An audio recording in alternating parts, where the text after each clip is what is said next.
함께 하시기 바랍니다. 부르심과 택하심을 굳게 하라. 하나님의 부르심과 택하심에 대해서 믿음 위에 복음 위에 굳게 서라고 베드로는 수신자들에게 이야기를 하고 있습니다. 아주 강한 어조로서의 권면입니다. 이 베드로 후서는 이 베드로의 두 번째다 이런 의미로 시작이 됩니다. 그래서 베드로의 두 번째 서신으로서 오늘날 우리가 이 베드로 후서다 이렇게 명칭하는데 그 유래를 줄 수가 있습니다. 그래서 이 베드로 후서의 저자에 대해서는 여러 의견이 있지만 베드로가 이 서신을 쓴 저자로 보는 견해가 좀 높습니다. 왜냐하면 베드로는 자기를 스스로 부를 때 쓰는 그 자기 호칭이 있어요. 그게 뭐냐면 시몬 베드로예요. 그래서 이 시몬 베드로라는 호칭을 통해서 이 베드로후서는 베드로가 이 수신자들을 향해서 이 서신서를 쓴 것으로 이렇게 보고 있습니다. 그래서 이 베드로후서는 베드로 전서보다 조금 이후에 기록이 됐다고 봅니다. 그러니까 베드로 전서는 로마의 대박해 네로에 의한 AD 64년경에 네로에 의한 대박해를 앞두고 썼다고 한다면 이제 이 베드로후서는 이 박해 때에 쓰여진 것으로 이렇게 봅니다. 그런데 이 베드로전서는 박해 때에 성도들이 고난당할 때에 어떠한 신앙과 또 신앙의 태도와 삶을 그 존재와 그 공동체가 어떻게 살아가야 될 것인가를 이야기하고 있다고 한다면 이 베드로후서는 이 교회 내부의 문제입니다. 그러니까 베드로전서는 외부적으로부터 오는 고난과 어려움에 대해서 어떻게 할 것인가 한다면 이 베드로후서는 내부적인 그 상황에 어떤 바람직하지 못한 상황에 대해서 어떻게 신앙인으로서 공동체로서 그 신앙을 굳건하게 지키고 또 그들과 우리가 말하는 이제 영적 전투에서 싸워서 승리할 것인가를 이야기하고 있는 것이 바로 이 베드로후서다 이렇게 할 수가 있습니다. 그래서 여러분 베드로는 여러분 이제 그 TV를 보면 로마라는 데가 있습니다. 로마. 그럼 로마에도 이 바티칸이라고 하는 곳이 있는데요. 거기에 베드로 대성당이 세워져 있습니다. 그리고 그 베드로 대성당이 세워진 앞에는 베드로에게 주신 예수님이 뭐라고 하셨죠? 뭐를 하나 주셨죠? 열쇠를 하나 주셨죠. 그래서 그 거리가 이렇게 열쇠 모양으로 되어져 있는 거리가 만들어져 있고요. 그래서 그 대성당이 세워진 이 바티칸이라고 하는 곳이 베드로가 AD 64년에서 67년 그 사이에 바로 이곳에서 베드로가 십자가에 거꾸로 매달려서 순교했고 그 순교지에 이제 그의 그 시체가 발견이 됐고 그것을 기념해서 지금 성당을 세워서 베드로의 순교를 기억하고 또 나가서 이제 기독교의 성지에 또 중요한 역할들을 하고 있습니다. 그래서 앞서 말씀드렸듯이 이제 베드로전서가 두 번째 페이지입니다. 베드로전서가 이렇게 로마 제국이나 또는 그 유대인들 또는 이방인들로부터 밖으로부터는 박해에 대해서 염두에 두고 신앙 권면을 하고 있다면 이 베드로후서는 이제 예수 그리스도의 다시 오심이 이제 지연되고 있고 이것에 의해서 이런 것들로 인해서 교회 내부적인 향락주의 그리고 재림을 부인하는 이단 사설, 이를 준동이라는 단어가 어려운 단어인데요.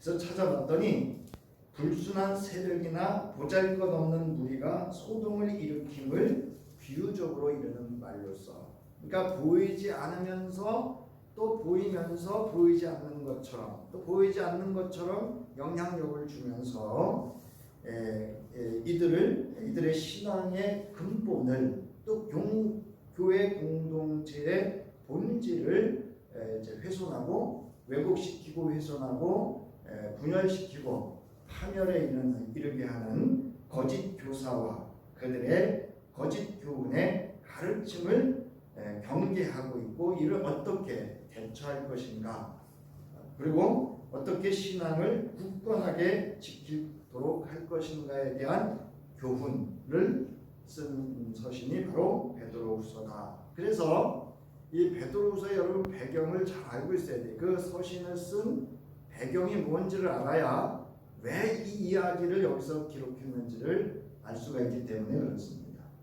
그래서 이제 무엇보다도 이제 가장 큰 영향을 지속적으로 주고 있는 바로 이 거짓 교사와 거짓 교사들이 가르치는 이 교훈을 경계하기 위해서 그리스도인으로서, 또 그리스도의 공동체로서 어떻게 존재하고 어떻게 신앙으로 대처할 것인가를 이야기하고 있는 서신이 베드로후서다라는 겁니다. 우리의 신앙과 교회를 무너뜨리는 것은 외부의 영향보다 사실은 내부에 의한 영향이 더욱 큽니다. 여러분, 교회가 갈라지고 갈등하고 분열하고 우리가 흔히 말하는 쪼개어지고 이런 일들은요, 외부적인 영향에 의해서 일어나지 않습니다. 대부분 내부적인 일들로 인해서, 그 영향력 때문에 거기에 주동자가 있고 선동자들이 있고 또 그것에 함께 동역하는 이들이 있고요. 그래서 패가 나누어지고 예수가 없죠. 예수도 없고 하나님도 없고 사람 편, 이 편, 내 편, 저 편 나누어서 분열을 일으키고 혼란을 일으키는 일들은 대부분 내부적인 영향이라고 볼 수 있습니다. 당시 로마의 박해에 직면하고 있던 교회와 그 로마나 유대인들에 의해서 외부적인 박해를 받고 있을 때는요, 교회가 아주 단단해졌습니다. 그리고 그 공동체원들, 즉 그리스도인들이 그 신앙이 아주 굳건하고 아주 능력 있는, 그래서 여러분들이 아시다시피 그 핍박 속에서 오히려 사마리아와 땅끝까지 나아가는 복음의 영향력이, 그래서 우리가 잘 알고 있는 소아시아, 그리고 이제 오늘날 여기까지 미칠 수 있는 그 기독교의 어떻게 보면 부흥은 외부의 핍박이 있을 때였습니다. 자, 그런데 이런 있던 그 교회와 이런 속에서 그리스도인들은 한편으로 교회 내부에서 발생하는 문제, 즉 거짓 교사들과 이단들에 의해 신앙의 위협을 받고 있었습니다. 그러니까 이제 베드로가 이렇게 이제 그리스도의 공동체를 바라보면서 내부적인 박해는 공동체들이 잘 견뎌내고 있습니다. 오히려 그 일들로 인해서 그리스도의 사랑과 그 말씀과 뜻을 잘 실현했고 생명권의 복음의 역사가 성령의 역사와 함께 충만하게 나타나고 있었어요. 그런데 그러던 중에 어느 날 이렇게 교회를 살펴보니까 내부적인 문제들이 그 교회의 갈등과 혼란을 일으키고 있었다라는 것을 이제 보게 된 거죠. 이건 우리가 이제 고린도전서에도 바울이 볼 때 성령의 권능과 충만한 역사함 속에서도 그들이 오히려 부정했고 불패, 하나님 보시기에 합당하지 못한 일들을 행하면서 이것을 분별하지 못하고 교회가 그 근본적인 예수 그리스도의 복음을 실현해내지 못하는 것에 대해서 그것을 지적하고 또 가르쳐서 세워가는 그런 내용들이 고린도전서라고 할 수가 있습니다. 이와 같이 이 베드로후서도 이런 그 초기 거짓 교사와 또 거짓 가르침에 의한 이단자들, 그들의 사설, 그리고 신화 뭐 이런 영향들로 인해서 교회의 본질을 흐리고 또 영적인 삶의 위협을, 도전을 또 미혹하여 넘어지게 하는 일들이 있었다라고 하는 것을 이제 오늘 본문을 통해서도 알 수가 있습니다. 이에 대해서 본 서신을 쓴 베드로는 이렇게 인사를 합니다. 예수 그리스도의 종이요 사도인 시몬 베드로가 우리 하나님과 구주 예수 그리스도의 의를 힘입어서 우리의 믿음과 같은 귀한 믿음을 받은 이들에게 이 편지를 씁니다. 이 당시에 그 서신서의 저자들이 쓰는 호칭이 하나 있습니다. 따라하시기 바랍니다. 우리라는 호칭을 꼭 쓰고 있었다는 거예요. 그래서 초기 교회는요, 교회는 오직 하나였습니다. 오늘날은 교단이 있고요, 교회도 교단 내에서도 교회가 각각 이렇게 목회자 중심으로 또는 어떤 영향력에 의해서 개별적인 교회가 많습니다. 제가 늘 말씀 자주 드립니다만은 감리회에 소속된 감리교회가요, 감리의 로고를 안 쓰는 교회가 의외로 많습니다. 뭐 이거에 대해서 이야기를 하면 그 나름대로 뭐 설명을 합니다. 그러나 그것은 결코 바람직한 건 아닙니다. 그것은 감리회의 본질과 그 정신을 예수 그리스도의 온전하신 그 복음을 실현하기 위한 감리회의 첫 시작이었던 웨슬레 목사님의 복음의 정신에서 벗어나는 것이고요. 우리가 이 로고라고 하는 것은 감리회의 하나라고 되어져 있는 연합성, 소속감, 그리고 모든 것들이 동일하게 그 안에서 이루어져야 된다고 하는 그런 공동체임에도 불구하고 감리회에 속한 교회 중에 각각 개교회의 로고를 사용하고 있다고 하는 것은 결코 합당한 일은 아니다라고 이제 말씀을 드립니다. 자, 그러면서 하나님과 우리 주 예수를 알므로써 은혜와 평화가 여러분에게 더욱 풍성하여지기를 바랍니다 라고 하면서 발신자와 수신자의 그 기독인으로서 그리스도인으로서의 정체성을 명확하게 밝히고 있고 하나님과 예수 그리스도와의 관계가 어떠한지 또한 명확하게 밝히고 있다는 겁니다. 여러분, 저와 여러분은 이 표현이 아주 익숙해져 있기 때문에 그냥 지나칠 때가 많습니다. 그러나 이 지금 이 베드로의 이 1절과 2절에 있는 이 인사의 글은 아주 신앙의 근본적인 그런 생명과 같은 본질입니다. 나의 정체성과 나아가서 기독인들이 어떠한 관계를 가져야 되는지, 그리고 왜 우리가 교회라고 하는 공동체 안에서 하나님의 나라와 그 그리스도의 삶과 뜻을 실현해야 되는지를 명확하게 말하고 있습니다. 이 1절과 2절의 이 신앙의 고백이 저와 여러분의 고백과 정체성이 되지 않는다면 안 됩니다. 그래서 제가 3절부터 말씀을 드려도 돼요. 그러나 1절과 2절을 말씀드리는 이유가 있습니다. 여기 보면 힘입어라는 표현이 있어요. 우리 하나님과 구주 예수 그리스도의 의를 힘입어. 여러분, 의가 뭐죠? 여러분, 예수 그리스도가 하나님의 의를 어떻게 이루셨죠? 십자가에서 죽으십니다. 그러니까 여러분, 이 의라는 단어 하나가 그냥 쑥 지나가면 별거 아니지만 하나님의 큰 엄청난 사건이 있었던 것을 의미합니다. 의를 힘입어, 힘입다라고 하는 것은 무엇 안에 무엇으로 말미암아 무엇과 함께라는 겁니다. 그러니까 저와 여러분은 예수 그리스도와 함께 십자가에서 죽었습니다. 그로 말미암아 우리가 하나님을 아버지라 부를 수 있고 예수 그리스도를 뭐라고 부르죠? 따라하세요. 구주라고 부를 수 있는 거예요. 이런 엄청난 하나님의 사건, 하나님의 대가가 지불됐기 때문에 오늘 우리가 하나님을 부를 때 그 호칭을 쓸 수가 있는 거예요.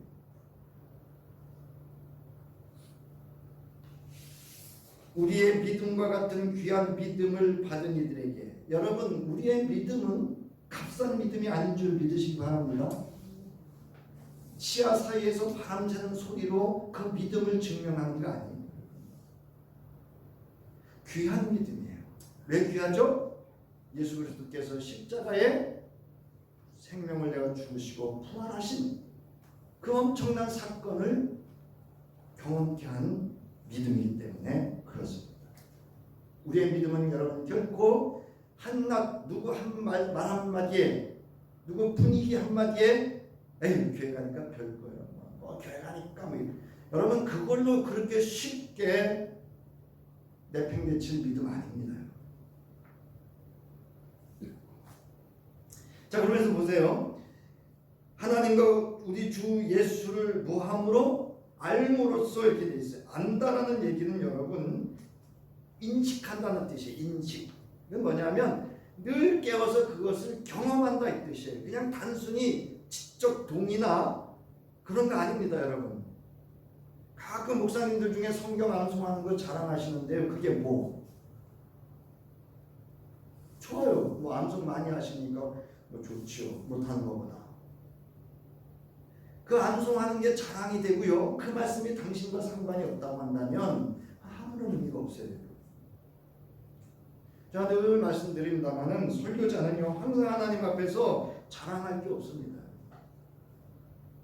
자, 보세요. 여기 동일한 보배론, 여기 지금 이제 우리 제가 저기 지금 올린 거는 새한글 성경입니다. 그래서 새한글 성경이기 때문에 이렇게 좀 그게 빠져 있는데, 여기 보면 동일하게 보배로운 믿음 이렇게 돼 있습니다. 여기 귀한 믿음은 동일하게 보배로운 믿음이에요. 그러니까 동등한 가치라는 거예요. 그러니까 여러분 누가 믿음이 더 좋네, 믿음이 안 좋네, 여러분 이런 표현 쓰시면 안 돼요. 우리의 믿음은 그렇게 좋네 나쁘네 이걸로 하는 게 아니라 그 자체가 먼저 따라하세요. 귀한 겁니다, 여러분. 자, 그러면서 알므로써, 즉 더 심오하고 완전한 지식을 말하는 것으로 하나님과 예수 그리스도를 완전하게 아는 일을 통하여 은혜와 평강이 넘치게 임한다는 사실을 말하고 있는 표현이라는 겁니다. 여기 보면 더욱 많을지어다 이렇게 얘기를 합니다. 여기 보면 이제 2절에 보면 너에게 더욱 많을지어다라고 하는 것은 증가한다는 뜻이거든요. 계속해서 지속적으로 증가한다는 거예요. 근데 우리는 롤러코스터를 탑니다. 한 번은 좋았다가 마치 신앙의 조증이죠. 양극성 장애죠. 자, 이렇게 베드로는 인사를 나눈 다음에 이제 본문에 있어서 그러면 우리가 어떻게 하면 이 거짓 교사와 거짓 교훈으로부터 우리의 그 존재 자체와 자체의 신앙을 견고히 지킬 것인가, 이것에 대해서 가장 먼저 언급을 합니다. 그래서 여러분 모든 서신, 모든 성경의 대부분은 첫 장에 모든 내용이 다 담겨져 있습니다. 그리고 2장부터는 사실 그거를 이렇게 설명해가는 내용들로 기록되어져 있어요. 그래서 1장을 모르고 2장, 3장을 빼서 설교를 하면은요, 설교자 마음대로 설교할 수 있어요. 잘못하면. 그래서 1장을 반드시 본 성경의 배경도 알고 1장에서 무엇을 이야기하려고 하는지에 대한 명확한 주제를 알고 2장부터 봐야 돼요. 대부분의 성경이 그렇게 되어져 있습니다. 그러면 꼭 또 누군 이래요, 속으로. 여기는 없겠지만 한 장 있는 건 어떡합니까? 이렇게 얘기를 하는데 한 장도 마찬가지. 성경에 보면 한 장씩 있는 거 있잖아요. 대부분 앞부분에 중요한 부분들이 다 있습니다. 자, 본문을 통해서 베드로는 하나님의 말씀에 기초한 올바른 신앙관을 견지함으로써 간교한 이단의 유혹으로부터 자신을 보호할 것을 촉구합니다. 자신의 신앙을 보호할 것을 촉구. 그러니까 촉구라는 단어는 급하게 요구한다 이 뜻이에요.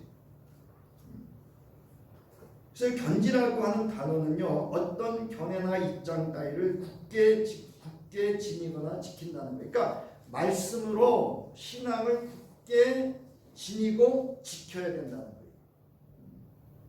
여러분, 왜 우리가 이렇게 외부적인 영향이나 내부적인 영향에 신앙들이 그렇게 바람에 그 낙엽이 날리듯이 휘둘리는지 아세요? 말씀 위에 굳게 서거나 그것으로 신앙을 지키지 못해서 그래요.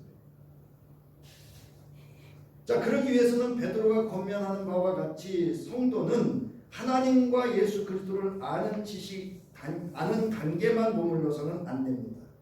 이를 위해 베드로는 먼저 그리스도인이 알아야 할 기독교의 본질과 이를 굳건하게 지키기 위해 갖추어야 할 신앙의 덕목을 권면합니다.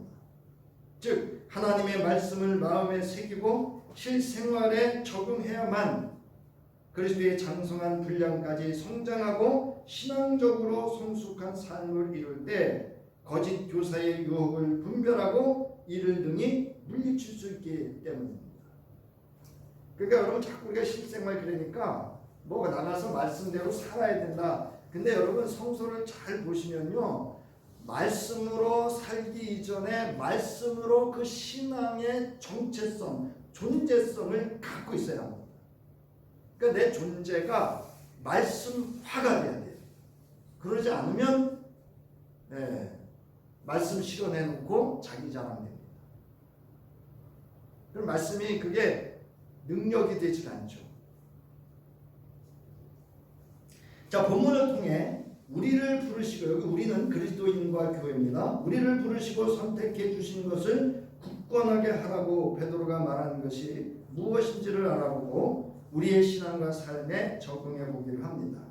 자, 베드로는 그리스도 안에서 성장하고 성숙하고 그의 신앙을 굳건하게 지키기 위해서는 먼저 하나님을 알므로 받아 누리는 은혜를 알고 그 성품에 참여하라고 합니다. 자, 하나님께 받은 은혜가 무엇인지를 아는 겁니다. 자, 3절부터 4절에 보면 하나님께서 우리가 그를 알므로 말미암아 생명과 경건에 이르게 하는 모든 것을 우리에게 주셨습니다. 그의 권능으로 우리에게 이것을 주셨습니다. 이게 첫 번째 받은 겁니다. 자, 하나님은 우리를 부르셔서 그의 영광과 덕을 누리게 하셨습니다. 우리 받은 거 이제 아시죠? 생명과 경건에 이르게 하는 것. 그 다음에 영광과 덕을 누리게 하신 것. 그는 이 영광과 덕으로 기중하고 아주 위대한 약속들을 우리에게 주신 것. 약속입니까? 약속드립니까? 약속들을 우리에게 주신 거예요. 그것은 이 약속들로 말미암아 여러분이 세상에서 정욕 때문에 부패하는 사람이 되는 것이 아니라 하나님의 성품에 참여하는 사람이 되게 하시려는 것이다. 아주 쉬운 표현으로요. 하나님 뭐라 했어요? 내가 거룩하니 너희도 거룩하라. 이게 하나님 성품에 참여하라는 거예요. 여기 그라는 단어가 나오는데 그를 알므로, 여기서 그는 문맥상으로 볼 때 성삼위일체로서의 하나님을 가리키는 것으로 볼 수 있습니다. 자, 여기서 모든 것은요, 하나님께서 그를 알므로 우리에게 생명과 경건에 속한 것을 아낌없이 전부 우리에게 주셨다는 사실을 말하는 겁니다. 우리는 하나님으로부터 우리 인생이 존재하고 살아가는 모든 것을 여러분 근본적으로 받으신 줄 믿으시기 바랍니다. 여기 주셨다라고 하는 것은요, 아낌없이 줬다는 거예요. 과거에 주셨고 이미 주셨고 지금도 계속 지속적으로 주고 있다라고 하는 현재 진행 완료형입니다. 그 다음에 여기 신기한이라는 단어가 있는데요, 하나님의 본성에 속하는 라는 의미로 지닌 고대 형용사로서 이거는 하나님의 고유한 성품을 의미합니다. 즉 신성 또는 신적 능력, 그 성품을 표현하는 단어입니다. 자, 먼저 우리는 하나님께서 신적 능력으로 말미암아 죄로 인하여 죽었던 인간에게 생명과 경건에 속한 모든 것을 아낌없이 부어주셨다는 것을 우리는 알아야 합니다.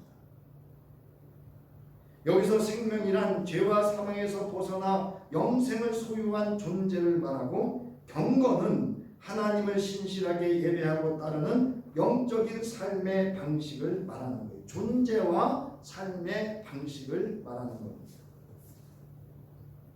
이처럼 우리가 생명과 경건을 소유한 이를 알게 된 것은 인간의 한계를 초월하는 오직 창조주 하나님만이 하실 수 있는 놀라운 능력의 사건입니다. 이걸 누가 경험했어요? 저와 여러분이 각각 경험하신 줄 믿으시기 바랍니다. 자, 베드로는 우리는 이 능력을 안다고 했습니다. 그러므로 이 능력이 우리로 하여금 거짓 교사들을 분별하고 진리를 수호할 수 있기에 충분하다라고 말하고 있는 겁니다. 왜냐하면 우리는 영생과 경건에 이르게 하는 모든 것을 하나님의 능력으로 온전히 완전히 아는 지식을 받았기 때문이에요. 여러분, 내가 예수 그리스도로 말미암아 구원받고 하나님의 자녀가 된 것이 내 지식입니까? 하나님의 지식입니까? 네? 하나님의 지식. 이거를 아는 데 있습니다. 이게 하나님이 저와 여러분에게 능력으로 주신 겁니다.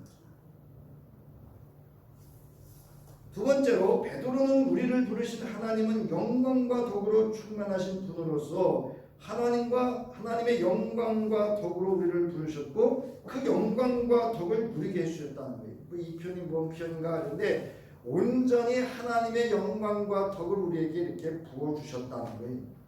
그리고 그것을 누리게 하셨다는 겁니다. 그러니까 우리의 존재를 통해서 하나님의 영광과 덕이 우리의 품성이 되어야 되고, 그것이 우리로 하여금 드러나게 해야 되는 거예요. 그것이 하나님의 형상대로 지음받은, 그것이 예수 그리스도 안에서 새롭게 된 피조물로 하나님의 형상을 회복하는 일입니다. 자, 여러분, 영광이라는 단어는 독사라는 단어 헬라어로 쓰는데요, 하나님이 인간에 측량할 수 없을 만큼의 무거운 사랑과 긍휼과 자비가 흘러넘치는 분이심을 보여주는 것으로, 영광은 바로 하나님 자신이 소유하신 그리고 실체와 내용을 말하는 것이다. 영광은 하나님 그 존재 자체라는 거예요.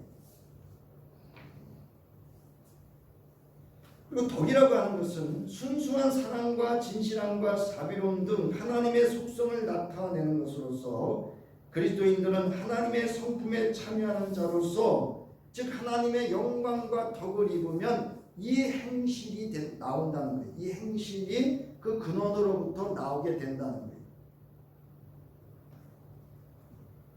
이로써 베드로는 거짓 교사와 교훈의 가르침의 본질과 삶의 방식의 잘못됨을 지적하고, 하나님의 거룩한 영과 덕을 강조하고, 완전한 지식을 통하여 생명과 경건에 이르는 우리가 어떠한 존재이며 어떠한 삶을 살아야 할 것인가를 제시하고자 하는 겁니다. 여러분, 이단자들이 특징이 하나 있죠. 여러분, 성서 전체를 믿던가요? 아니면 특별한 부분이나 특별한 성경만 믿던가요? 이단자들 잘 보세요. 창세기 1장부터 요한계시록까지 다 안 믿어요, 그 사람들. 편집해서 믿어요, 편집해서. 세 번째로는, 하나님께서는 자신의 영과 덕으로 우리를 부르실 뿐만 아니라 보배롭고 지극히 큰 약속을 주셨으니 그것은 곧 신의 성품에 참여하게 되는 것이다. 이건 무슨 얘기냐면, 이제 여러분, 장차 우리가 예수 그리스도가 이 땅에 다시 오실 때 우리는 하나님의 뭐에 참여할 수가 있죠? 네? 하나님을 우리는 어떻게 할 수 있어요? 직접 대면할 수 있습니다. 하나님의 영화로운 그 영예로움에 우리는 영원히 참여할 수 있는 큰 약속을 받았습니다. 여러분, 신의 성품에 참여한다는 것은 우리가 우리 존재 자체로 하나님의 거룩성에 참여할 수 있습니까? 없습니까? 없습니다. 그러나 주님이 다시 오실 그날에는 이 영화로움에 영원히 참여할 수 있는 약속을 주셨다는 거예요. 그래서 하나님의 성품이라고 하는 것, 하나님의 본성이나 본질을 뜻하는 것으로서 신의 성품에 참여한다는 말은 새로운 본성과 본질로 다시 태어난다는 의미를 지니고 있습니다. 그래서 여기서 신의 성품과 이제 대조해서 대립해서 표현하는 게 있는데 바로 그것이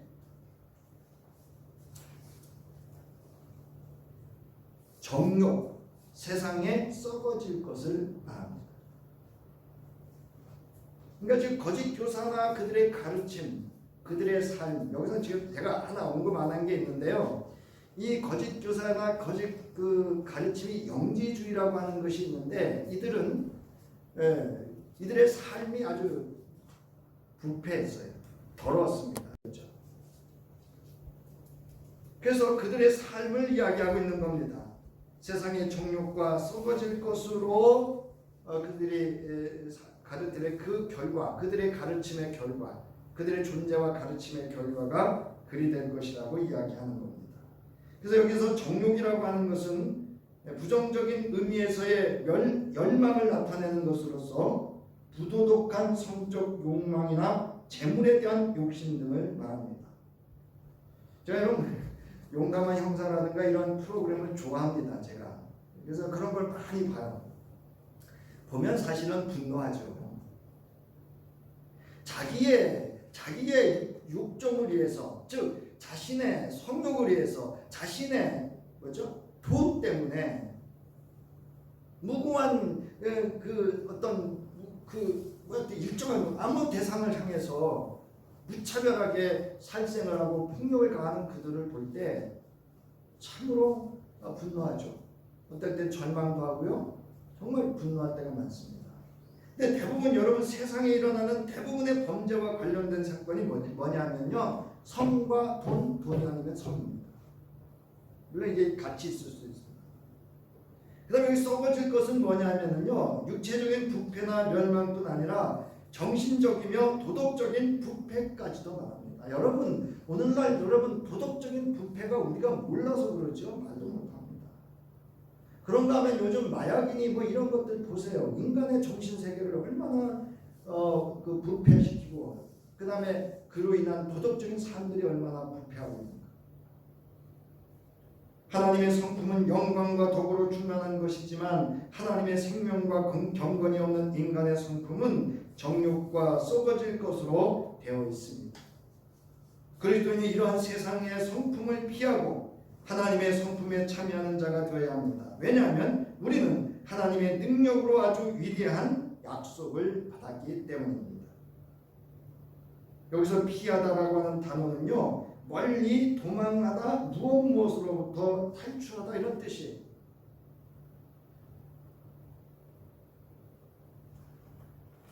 그래서 바울은 데살로니가전서 5장 21절부터 22절에서 이렇게 권면하고 있습니다. 우리 함께 읽습니다. 시작. 모든 것을 검증해서 가려내십시오. 좋은 것을 굳게 붙잡고 계십시오. 어떠한 모양이든지 악은 멀리하십시오. 어떠한 모양이든지 악은 멀리하랍니다. 베드로는 앞서 3, 4절에서 하나님께서 우리에게 하신 일에 관하여 말했다면, 그래서 하나님의 성품에 참여해서 육신의 정욕과 세상에 썩어질 것을 구별하고 그것으로부터 멀리 피하여 하나님의 성품에 참여할 것을 이야기합니다. 그런가 하면 5절부터 7절에서는 열심을 다하여 경건의 덕목을 갖추고 열매를 맺으라 합니다. 이것이 그리스도인으로서 하나님의 성품에 참여하는 응답이에요. 신앙행위입니다. 자, 5절을 보면 그러므로 여러분은 열성을 다하여 여러분의 믿음의 덕을 더하고 덕의 지식을 더하고 지식의 절제를 더하고 절제의 인내를 더하고 인내의 경건을 더하고 경건의 신도 간의 우애를 더하고 신도 간의 우애의 사랑을 더하도록 하십시오. 이런 것들이 여러분에게 갖추어지고 또 넉넉해지면 여러분은 우리 주 예수 그리스도를 아는 일에 게으르거나 열매를 맺지 못하는 사람이 되지 않을 것입니다.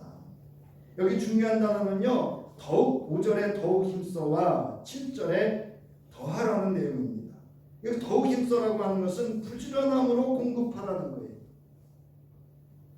그 다음에 더하라고 하는 것은 거기에 보태고 또 보충해야 한다는 거예요. 그래서 여기 보면 무엇에 뭐를 더하고 이렇게 되어 있거든요. 이게 무엇에라는 그 전치사는요, 무엇 안에 무엇과 함께 이런 뜻이에요. 즉 믿음 안에 믿음과 함께 그 위에 덕을, 믿음과 덕과 함께 지식을, 이런 의미입니다.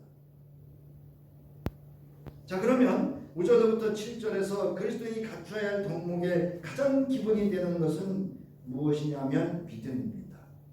이 믿음이 없이 그 위에 무슨 덕을 세우고 지식을 세우고 자제력, 절제를 하고 인내를 하겠습니까? 자, 믿음이라고 하는 것은 복음에 대한 강한 확신을 말하는 것으로 그리스도인의 존재성과 삶의 근거가 됩니다. 이거는 내 목숨과도 바꿀 수 있는 믿음인 줄 믿으시기 바랍니다.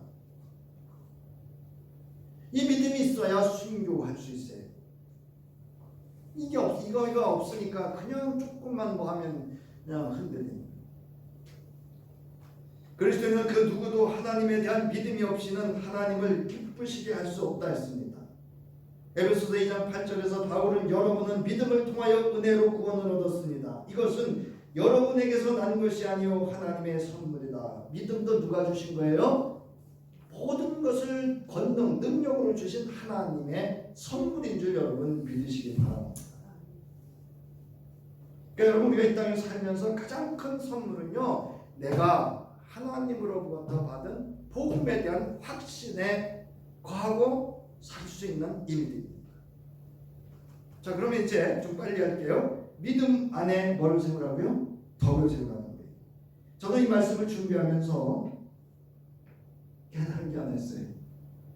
여러분, 우리가 생각하면 믿음 위에 지식이라고 계속 알고 있었는데 믿음 위에 여러분 덕을 먼저 세워야 됩니다. 덕.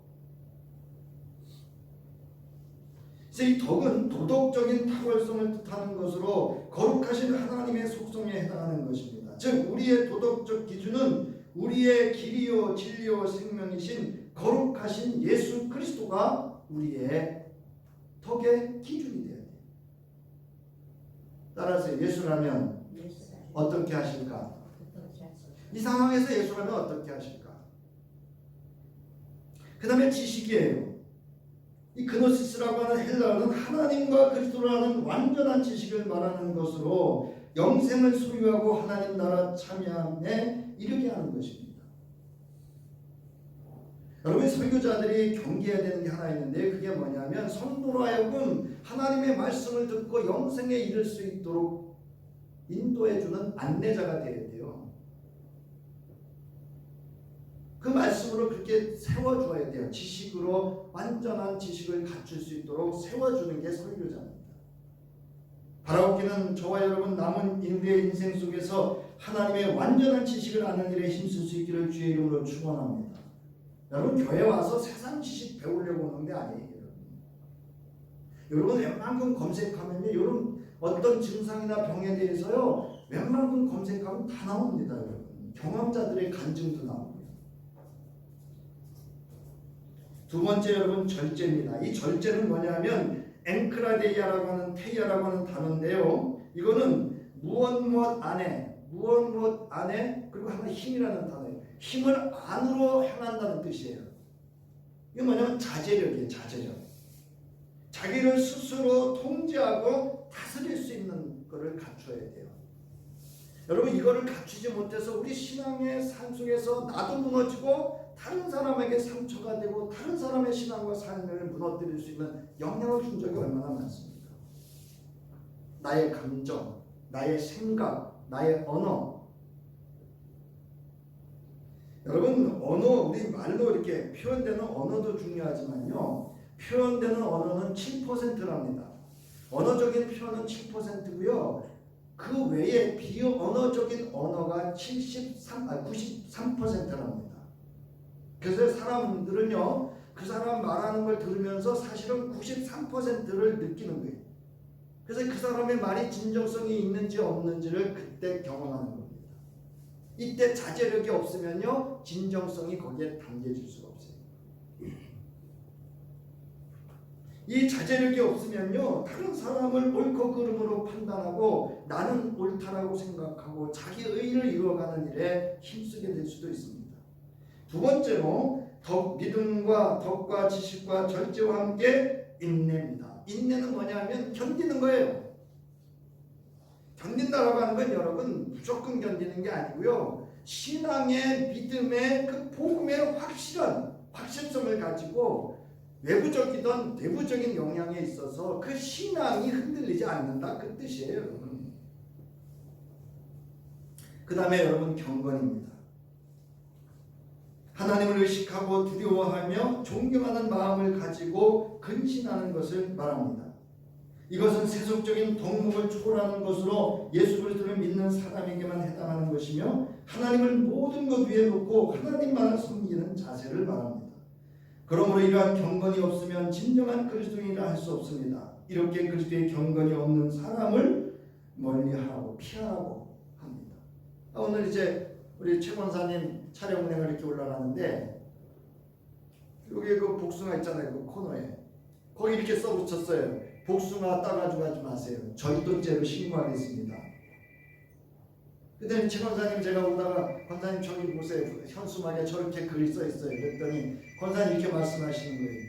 요즘 차를 대놓고 나 복숭아를 따간다는 거예요. 이런 그게 인간입니까? 그래서 제가 더 한마디 더 붙였어요. 그 사람요, 자기네 거 그런 물건 그렇게 건들면요 아마 죽자고 내밀 겁니다. 지 거는 엄청 소중하고 남의 거는, 여러분 과일 하나 농사 지어서 이렇게 하는 게 쉬워요, 어려워요? 여러분 한번 농사 치신 분들도 많지만 한번 쳐보세요. 쉽지 않아요. 곡식 하나 열매 거두는 거 쉽지 않아요. 여러분 내게 소중하면 남의 것도 소중한 겁니다. 여러분 우리는 하나님을 두려워해야 돼요. 하나님. 이거 제가 오래전부터 들은 얘기 지금 생각이 나는데요. 여러분 그 아들하고 아버지가 이제 어디를 길을 가다가 아버지가 과수원을 지나가다 하도 허기가 지니까 과일 따먹으려고 그랬다. 그러니까 아들이 그래드리잖아요. 아버지 누가 봅니다. 그러니까 아버지가 이제 복숭아 따먹으려다 깜짝 놀라가지고 이렇게 나와서 보니까 아무도 없단 말이에요. 야 이놈아 누가, 그래서 아버지가 또 들어갔어요. 또 그랬더니 아버지 누가 봅니다. 아버지가 또 깜짝 놀라가지고 나와가지고 이놈의 자식이 보니까 아무도 없단 말이에요. 그러니까 이 아들이 그래드리잖아요. 하나님이 보고 계십니다. 그래서 이 아버지가 큰 깨달음을 얻었다. 여러분 우리는 사람을 두려워하지 마시고 하나님을 두려워할 수 있기를 바랍니다. 하나님 두려워하는 게 신앙이에요, 여러분. 하나님은 사랑이지 이래가지고 여러분 하나님을 그렇게 하시면 안 돼요. 자 보세요. 경건이 없는 사람, 디모데후서 3장 2절로부터 5절 함께 읽겠습니다. 시작. 사람들은 자기를 사랑하며 돈을 사랑하며 뽐내며 교만하며 하나님을 모독하며 부모에게 순종하지 아니하며 감사할 줄 모르며 불경스러우며 무정하며 원한을 풀지 아니하며 비방하며 절제가 없으며 난폭하며 선을 좋아하지 아니하며 배신하며 무모하며 자만하며 하나님보다 쾌락을 더 사랑하며 겉으로는 경건하게 보이나 경건함의 능력은 부인할 것입니다. 그대는 이런 사람들을 가까이 하랍니까? 멀리 하랍니까? 우리는 안 그래요. 교회 오는 건 힘든데요, 세상 친구 만나러 갈 때는 그 없던 에너지도 생겨. 교회 할 때 헌금은 준비가 안 되는데요, 친구 만나러 갈 때는요 가서 카드 척척 내놓고 자기가 결제하고. 여러분 이후에 형제 우애입니다. 형제 우애는 구체적인 그리스도의 사랑을 실현하는 거예요. 여기 필라델피아, 음식점 이름 같은데요 있습니다. 우리 추천해준 필라델피아. 여러분 필라델피아라고 하는 단어는요 필레오라고 하는 좋아하다 사랑하다라는 그 의미의 동사와 함께 그리스도인들이 형제 자매들을 향하여 품는 온전한 사랑을 뜻하는 거예요. 이거 육신의 정욕으로 바라보는 사랑이 아닙니다.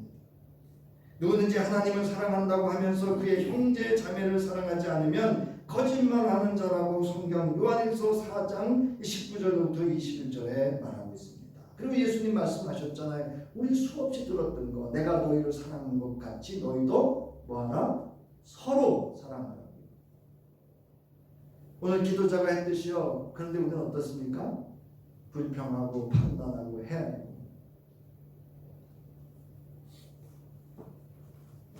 마지막으로 여러분, 사랑을 더하랍니다. 이 모든 것을 사랑을 더하라는 거예요. 이거예요. 이 아가페는 필라델피아보다 더 포괄적이고 보편적인 것으로서 하나님의 본성을 나타날 때 사용하는 단어입니다. 그래서 바울도 이러잖아요. 믿음, 소망, 사랑, 그 중에 제일은 뭐라고요? 가장 먼저는 사랑이라는 거예요. 사랑. 모든 건 여러분 사랑으로 하셔야 돼요. 사랑.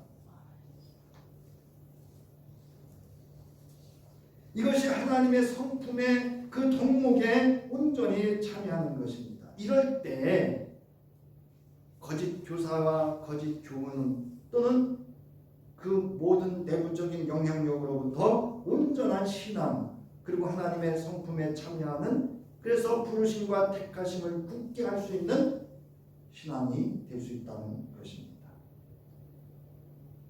자, 마지막 페이지. 베드로는 이러한 덕목이 갖추어지고 넉넉해질 때 우리 주 예수 그리스도를 아는 일에 게으르거나 열매를 맺지 못하는 사람이 되지 않을 것이다 라고 말합니다.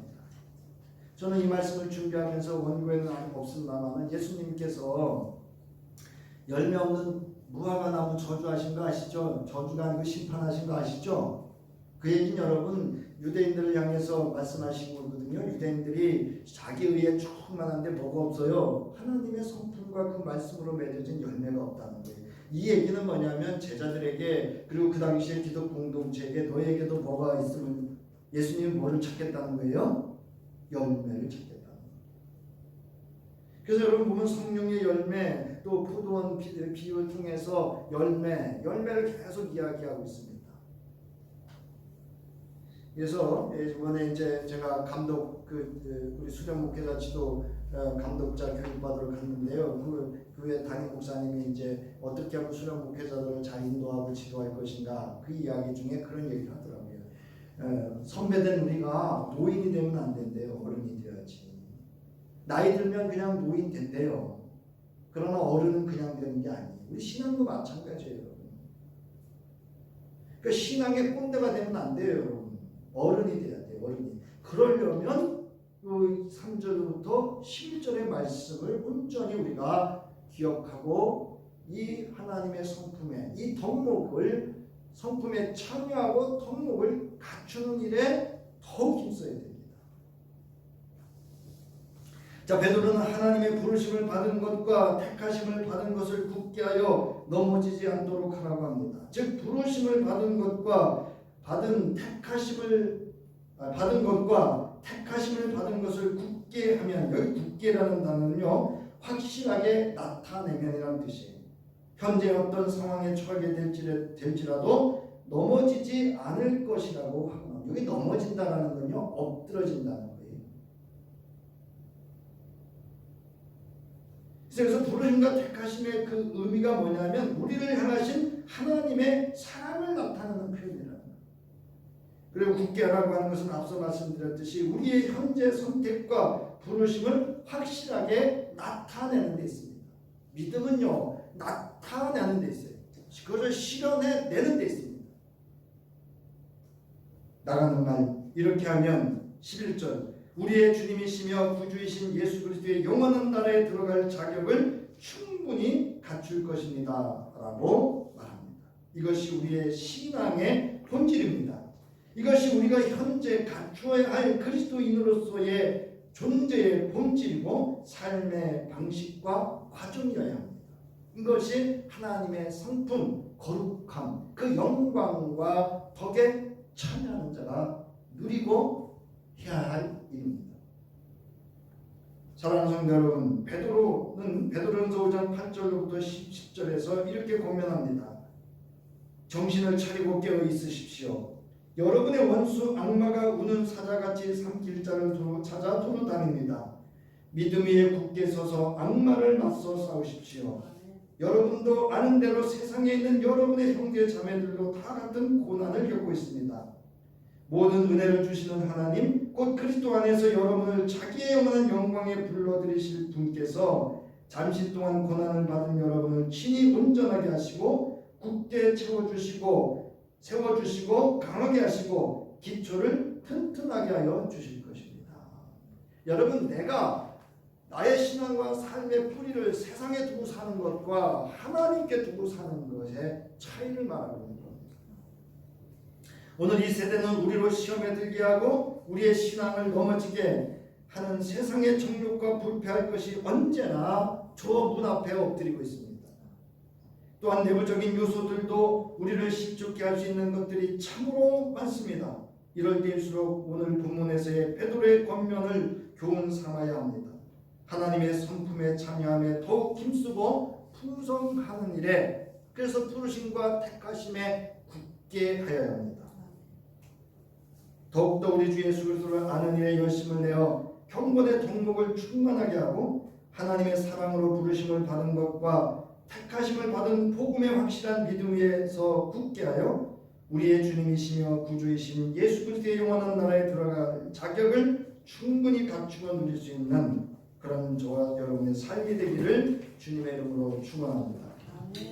이제는 우리에게 생명과 덕을 모든 영광을 주시고 누리게 하시며 하나님의 성품에 참여할 수 있도록 저희를 구원해 주신 우리 주 예수 그리스도의 구원의 은혜, 구속의 은혜와 우리를 사랑하시되 끝까지 그리고 영원한 나라에 영원히 참여할 수 있도록 우리를 지키시고 보호하시는 하나님의 무한하신 사랑하심과 보호하심이 이제 우리가 하나님의 성품과 그 경건의 덕목을 이루고 풍성한 삶을 누리며 살아가기를 결단하는 저희들 위해 성령의 역사와 도우심과 함께하심이 이제부터 영원히 함께하시기를 간절히 축원하옵나이다.